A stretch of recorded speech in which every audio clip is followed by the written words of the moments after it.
Hello wonderful people and welcome to my YouTube channel. My name is Stevie and I have autism and anxiety. But I'm going to learn how to manage it because this is part 2 of the Anxiety in Autistic People series. If you haven't seen part 1, there's a link to that in the description box below. Now let's get started. As I have said in part 1, autistic people see the world differently to neurotypical people, so they're going to react to things differently too. Autistic people might get anxious about things neurotypicals see as small things like changing plans, meeting up with friends, travelling. Sensory overload is another thing that can cause anxiety in autistic people. Sensory overload is when there's more of your 5 senses, which is touch, taste, sight, hearing and smell, than your brain can handle. There's too much noise in the other room, the lamp might be too bright, the chair might be too hard, etc, etc. Now, one thing to keep in mind is that people's feelings will affect their behaviour.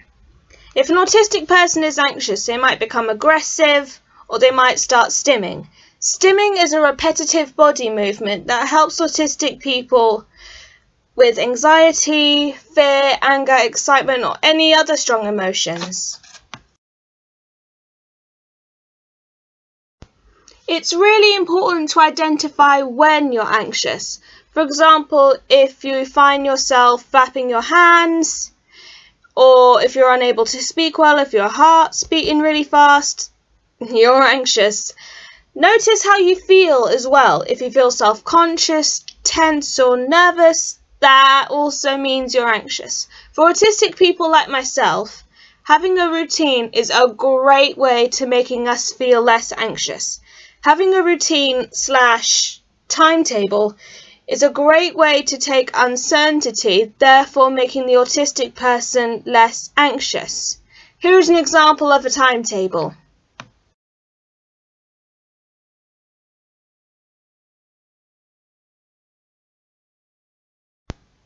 But there will always be a time where things don't go according to plan. So instead of having a timetable, you could use sections. Just list the things you normally do in the morning, afternoon and evening. If you feel overwhelmed by your senses, you can use fidget toys, ear protectors, headphones even if you're not listening to music, or stress balls. It's also really good to know what makes you anxious. Write down a list of things that make you anxious and strategies to help you cope with it. Here are some strategies to help cope with anxiety.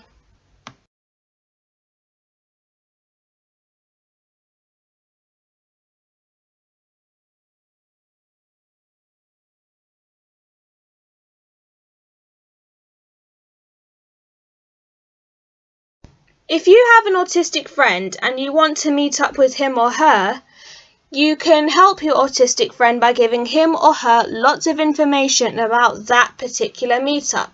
You can tell them what time it will begin and end, what you'll do, and where you'll meet. The autistic friend can also help themselves by asking for this information, making the autistic person less anxious and more secure.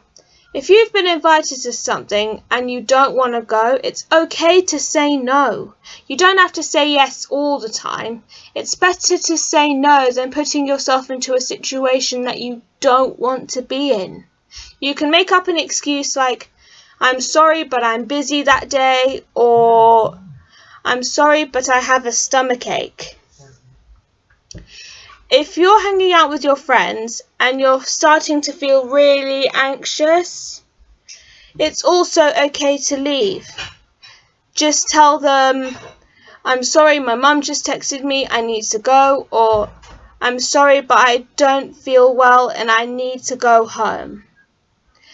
You could also try thinking about something else to distract you from your anxiety. Alright everyone, that is all for today, but before you go, I would like to give a huge shout out to Rianne's Drawing World. Go and check her out. She's got so many cute art videos. Super Cat and I have things to attend to. Have a lovely holiday, and I shall see you all in the next video. Mwah!